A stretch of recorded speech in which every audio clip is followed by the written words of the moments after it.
Hey everybody, this is Greg with the Dice Must Flow, and I know a lot of you know that I am a big Spider-Man fan by the backgrounds that I've had. But one of the things that I am a huge fan of, in addition to Spider-Man and games, is Tron. And so when I saw this next board game, it totally reminded me of Tron. I knew I had to pick it up, and I just recently got it. So I'm going to open it up and take a look at it. Now the game I'm talking about is, my soundboard is acting up, is Android Mainframe. And as you look here, you can see the board, and it totally reminds me of the grid and Tron and the light cycles. So let's open this sucker up and take a look. Okay, let's take a look at the game Android Mainframe. As I mentioned in the introduction, one of the things that attracted me to this game was how much it looks like the game Tron. And if we take a look at the back, you can see, I just imagine a battle on the grid in Tron where you're trying to capture this area. So let's go ahead and open this up and take a look.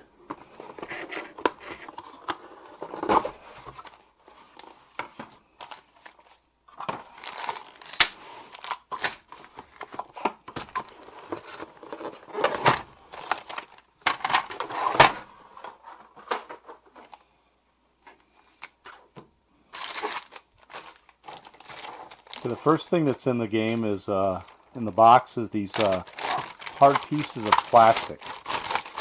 And these will be used to build your grid. So they will somehow go together. I'm not exactly sure.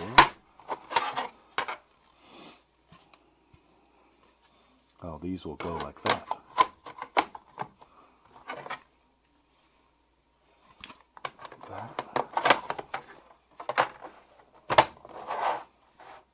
Okay, we've got our grid assembled, and then there's these connector pieces. As you see on the back of the game box, these are used to lay out who is controlling this certain area. So here's the rule book. Very simple. Fantasy Flight, so there's going to be lots of pictures. You can see these are the partition pieces, is what they call this. There's going to be access point tokens, generic program cards, and unique program cards, which are in this card deck that we see here. And so you can see that basically the object of the game is going to be getting a single player or character netrunner in a solid filled area. And so what do I mean by that? So if you have these pieces out here,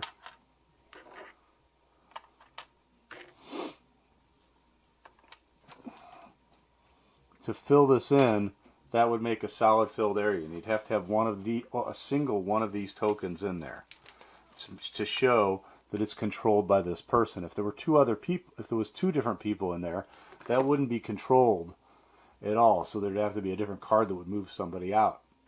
And so at the end of the game, you're going to get victory points for the number of areas. So this is kind of like the whole game, like back when you were in high school or something, where you actually put the dots on the board, and each of these were dots, and you were drawing a line and filled in.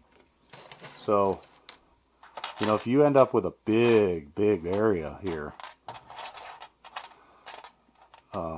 something like this that gets filled in, you know, that's going to be 1, 2, 3, 4, 5, 6 victory points. And of course everybody else is going to be trying to do something big like that too, so that's probably not going to work. But maybe you know, maybe you're able to do something like that and steal a point out of there before this thing closes up. Once it closes up, you're done. And so there's basically different cards. There's sort of generic program cards. These basically talk about how you can lay cards out, or lay tiles out. And I think that's these generic program cards. And then there's specific program cards that each hacker has, and different things they can do. And so execute this program immediately. After another program executes a program, duplicate that program. So that's pretty good. I